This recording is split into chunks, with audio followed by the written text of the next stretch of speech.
खेड तालुका काँग्रेस कमिटीच्या विधानसभा 2019च्या निर्धार मेळाव्याच्या निमित्ताने उपस्थित झालात। प्रथमतः मी खेड तालुका काँग्रेस कमिटीच्या वतीने आपल्या सर्वांचं मनपूर्वक हार्दिक स्वागत करतोय। या कार्यक्रमाच्या निमित्ताने लोकशाहीचा 14 आधारस्तंभ आमचे सर्व पत्रकार बंधू, माता पिता बंधू आणि भगिनींनो, आपल्या सर्वांचं मनपूर्वक हार्दिक स्वागत।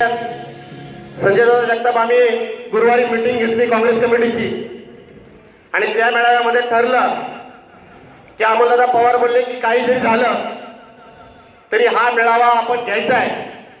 अत्यंत 2-3 दिवसाच्या कमी कालावधीमध्ये हा मेळावा आम्ही घेतला। व्हॉट्सअपवरती आणि फेसबुकवरती आम्ही फक्त SMS पाठवले। आम्ही बाकीच्या पक्षाच्या लोकांसारखं आम्ही कार्यकर्त्यांना गाड्या दिल्या नाहीत, पैसे दिले नाहीत आणि कार्यकर्ते आम्ही गोळा केले नाहीत। इथं जो बसलेला जो प्रचंड मोठा असा जनसमुदाय जो आहे हा काँग्रेसवरती आणि काँग्रेसच्या कार्यकर्त्यावरती प्रामाणिकपणाने प्रेम करणारा हा कार्यकर्ता वर्ग याच्या आपल्या सर्वांच्या समोर उपस्थित झालेला आहे। या कार्यक्रमाच्या निमित्ताने ज्यांनी खेड तालुक्याचं 2 वेळा जिल्हा परिषदेमध्ये नेतृत्व केलं ते आमचे अतिशय जीवाभावाचे मित्र आणि बाबा राष्ट्र देखील या कार्यक्रमाच्या निमित्ताने उपस्थित झाले, त्यांचं देखील मी मनपूर्वक हार्दिक स्वागत करतो। या कार्यक्रमाच्या निमित्ताने आमचे दुसरे सहकारी मित्र राष्ट्रवादी काँग्रेसचे महाराष्ट्र प्रदेशचे सचिव सन्माननीय डॉक्टर शैलेशजी मोहिते, त्यांचे सर्व सहकारी अनेक मान्यवर मंडळी या व्यासपीठावरती उपस्थित राहिलेले आहेत, त्यांच्या सर्वांचं प्रथमतः मी मनपूर्वक हार्दिक स्वागत करतो।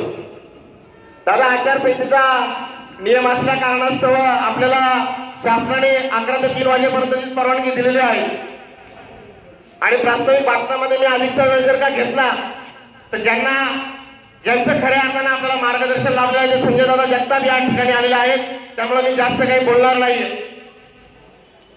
गेल्या 5 वर्षामध्ये ज्यांचं सरकार आपल्या सर्व शेतकऱ्यांच्या मानगुटीवर बसलेलं आहे ते सेना आणि भाजपच्या सरकारने हा शेतकरी खऱ्या अर्थानं देशघडीला लावलेला आहे। प्रचंड मोठा बेरोजगारीचा प्रश्न आता खेड तालुक्यामध्ये भेडसावत आहे। आर्थिक मंदीचं संकट आता सावटलेलं आहे की राज्यावर नव्हे देशावरती आर्थिक मंदीचं संकट आता या गोष्टीचा सर्वांना सामना करावा लागत आहे। डॉक्टर सरदार वल्लभभाई पटेलांचा 3300 कोटी रुपयाचा पुतळा हा गुजरातमध्ये उभा राहिला, परंतु महाराष्ट्राची अस्मिता जपणारे आपण छत्रपती शिवाजी महाराजांचं नाव ज्यावेळेस घेतो त्यावेळेस अंगारे शहारे येतात। डॉक्टर बाबासाहेब आंबेडकरांचं नाव येताना अंगावर शहारा येतो आणि शाहू फुले आंबेडकरांच्या या पुण्यभूमीमध्ये फक्त वल्गना केली जाते।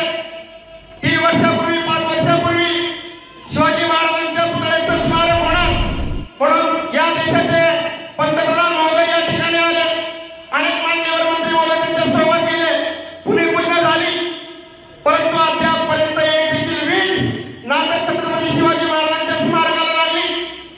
ही नवीन जागा हस्तगत केली, केंद्र सरकारने निधी उपलब्ध करून दिला, परंतु डॉक्टर बाबासाहेब आंबेडकरांचं स्मारक देशाचं स्मारक म्हणून मुंबईला नवीन जागा हस्तांतरित करण्यात आली, परंतु अद्यापर्यंत कुठलंही काम झालं नाही। हुतात्मा शिवराम अलिबागच्या राष्ट्रीय स्मारक व्हावं यासाठी गेली सातत्याने आम्ही 20 वर्षे आंदोलन केली, परंतु हुतात्मा शिवराम अलिबागचं स्मारक देखील या दंगाणग्या लोकांनी आणि सत्तेची लालसा असणाऱ्या आमदारांनी खासदारांनी वंचित ठेवलं। वाहतूक कोंडीच्या संदर्भामध्ये आम्ही गेले 1.5 वर्षापूर्वी आंदोलन झालं, परंतु त्याचा निकाल या खेड तालुक्यातील जनतेने चांगला दिला आणि शिवसेनेच्या खासदाराला घरी पाठवलं। संजय दादा जगतापांनी आम्हाला आदेश दिले मागच्या वेळेस लोकसभेच्या निमित्ताने की जोपर्यंत प्रचारामध्ये सकाळी 7 वाजल्यापासून जोपर्यंत प्रचार चालू राहिला अध्यक्ष महोदयांच्यापर्यंत तुम्ही राष्ट्रवादीचा प्रचार करा, परंतु संजय दादा जगताप मी देखील आपल्याला सांगतो या जिल्ह्यामध्ये आपला फक्त एकच आमदार निवडून आला, त्यांचा देखील एकच आमदार निवडून आला। लोकसभेच्या वेळेस राष्ट्रवादी मित्रता दाखवायची, मैत्री दाखवायची आणि लोकसभा निवडणूक झाल्यानंतर विधानसभा असेल, ग्रामपंचायती असतील, पंचायत समिती असेल, जिल्हा परिषद असेल, त्यावेळेस आपल्या आघाडीच्या आणि मित्रपक्षाने दुश्मनी दाखवायची। आता इथे मित्र बसलेले आहेत, परंतु मित्रांसोबत पक्ष राहिला नाहीये। बाबा राक्षे असेल, शैलेश मोहिते असेल, हे आमचे मित्र आहेत, परंतु त्यांना देखील आम्हाला हे सांगायचं आहे की तुम्ही मित्र राहता, मित्र म्हणून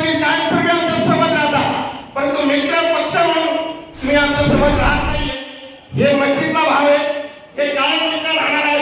म्हणजे कोणत्याही पक्षात जरी गेले तरी ते आमचे मित्र असणार आहे. अधिकचा वेळ घेणार नाही. बातमी बघायची असेल तर पाहत राहा पुणे लाईव्ह.